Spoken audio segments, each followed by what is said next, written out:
Serikat melalui Duta Besar untuk PBB menuding Rusia hendak menghapus Ukraina dari peta dunia. Ketegangan antara Rusia-Ukraina kian berdampak bagi negara lain. Rusia dan Ukraina tergabung dalam Uni Soviet. Ledakan terdengar di sejumlah kota di Ukraina akibat invasi militer Rusia.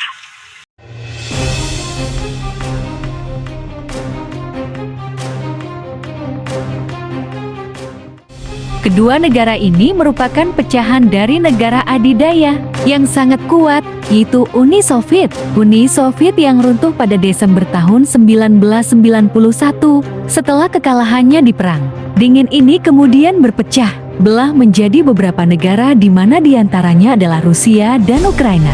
Rusia yang sekarang menjadi negara superpower yang memiliki peran yang penting dalam politik dunia internasional, sedangkan Ukraina merupakan negara yang merdeka pada tanggal 1 Desember tahun 1991, di mana hampir 90% rakyat Ukraina setuju dengan penandatanganan referendum kemerdekaan.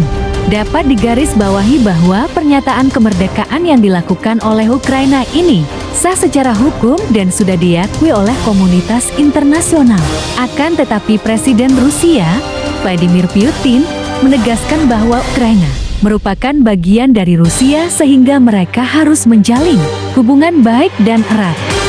Akan tetapi masyarakat Ukraina tidak sependapat dengan Putin mengenai hal ini karena Ukraina telah merdeka saat Uni Soviet mulai runtuh dan tidak pernah menjadi bagian dari sejarah Rusia. Sejak saat itu, hubungan antara Ukraina dan Rusia berada di kondisi yang kurang stabil. Perang Rusia dan Ukraina disebabkan oleh perebutan semenanjung Crimea, serta rasa dendam yang selama ini disimpan oleh Rusia. Dendam tersebut dikarenakan Ukraina yang dekat dengan NATO dan diduga akan masuk NATO.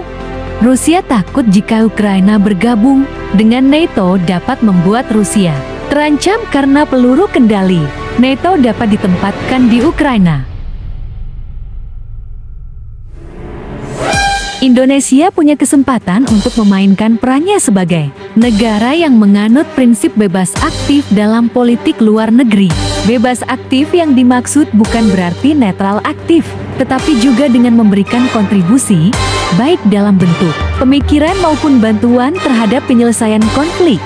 Selain itu, sikap Indonesia itu juga bukan sekadar mengikuti negara lain, melainkan upaya untuk menyuarakan pentingnya penghormatan terhadap norma hukum internasional.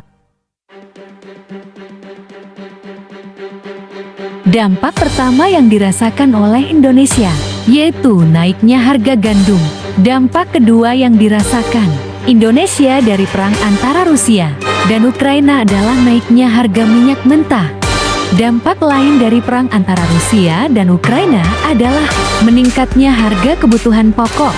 Dampak berikutnya dari perang antara Rusia dan Ukraina adalah ketidakstabilan nilai tukar.